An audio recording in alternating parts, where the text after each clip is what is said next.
If you are new to our channel, don't forget to hit that subscribe button.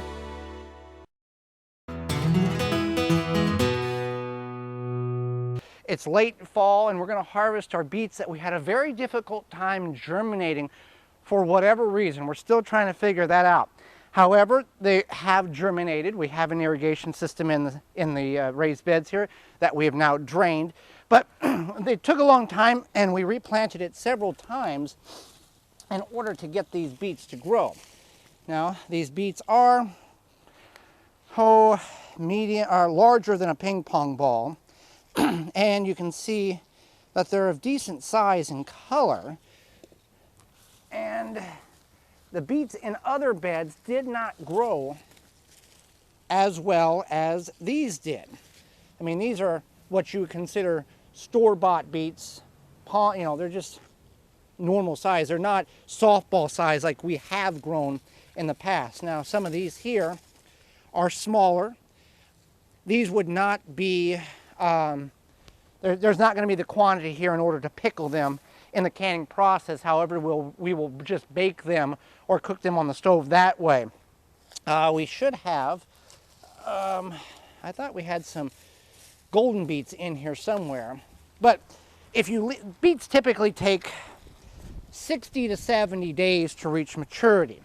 These have been in for much longer than 60 to 70 days. So the concern by leaving them in too long is that they will be woody or tough.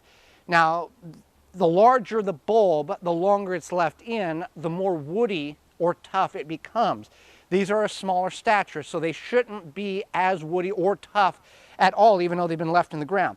Now, if we was to leave these alone, let them grow or go into dormancy this winter, and then allow them to regrow again next spring, that's when you would get the seed pod on them. I see a larger one here I want to harvest to show you. That's a more decent size beet. Very pretty color on these beets.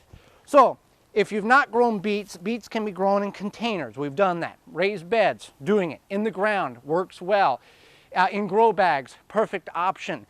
The thing you want to be aware of is it is a root crop that requires loose soil in order to develop correctly.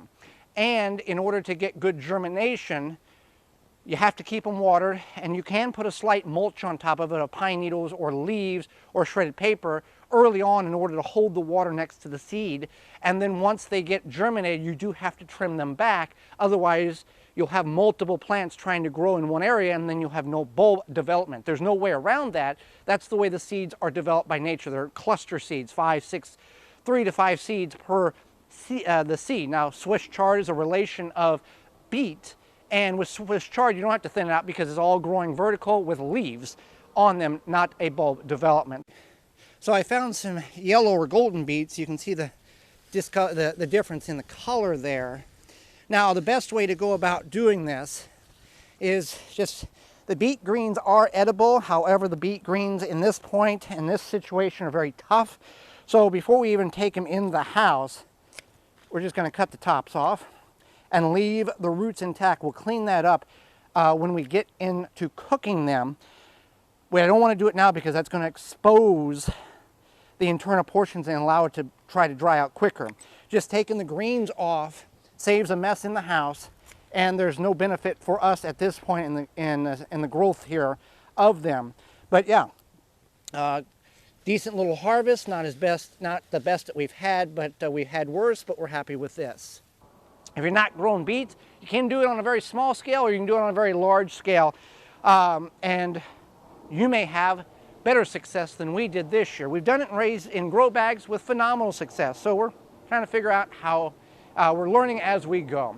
For more information, please visit thewisconsinvegetablegardener.com.